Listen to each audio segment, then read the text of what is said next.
सांगे की तू कोण स्ट्रॉंग आहे, तू आहे की बाबा आहे? मुलांनो, तुम्ही ती लाकडांच्या मुळीची गोष्ट ऐकली आहे का? आठवते ना, मी सांगितली होती. बरं सांगते. तर एकदा एक लाकूड तोडून आपल्या घरी येतो. खूप दमलेला असतो बिचारा. आणि समोर बघतो तर काय, त्याची 5 मुलं असतात आणि 5च्या 5 मुलं भांडत असतात एकमेकांशी.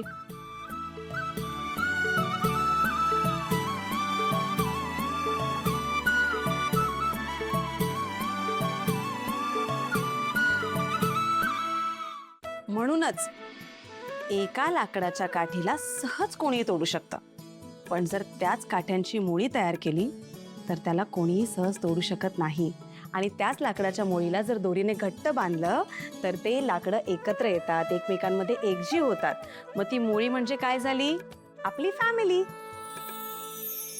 आणि ती लाकडं कोण आहेत? तुम्ही, मी, बाबा आणि आपल्या घरातले सगळेजण. आणि ती सगळ्यांना बांधून ठेवणारी दोरी म्हणजे आपलं एकमेकांवरचं प्रेम, ज्यामुळे आपली नाती स्ट्रॉंग होतात. त्यामुळे आई स्ट्रॉंग की बाबा स्ट्रॉंग हे महत्वाचं नाही. म्हणजे खरं तर दोघेही स्ट्रॉंग असतात. आणि सगळ्यात महत्वाचं काय असतं? नाती. आपल्यातली नाती स्ट्रॉंग असतात. आणि अशी स्ट्रॉंग नाती जेव्हा आपल्या पाठीशी उभी असतात ना, तेव्हा आपल्यावर कितीही मोठं संकट येऊ दे, आपलं कोणीच काहीच बिघडवू शकत नाही. आयुष्यात एक गोष्ट नेहमी लक्षात ठेवायची, स्त्री आणि पुरुष दोघेही इक्वल असतात आणि दोघेही स्ट्रॉंग असतात. कळलं का? हो कळलं. बघितलं बाबा, आईने कसं शिकवलं. नाही तर तू आम्हाला काही कळच नाही तुझ्यामुळे.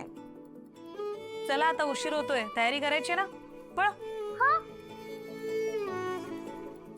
मुलांना समजवण्यात तुम्हाला 100 पैकी 100.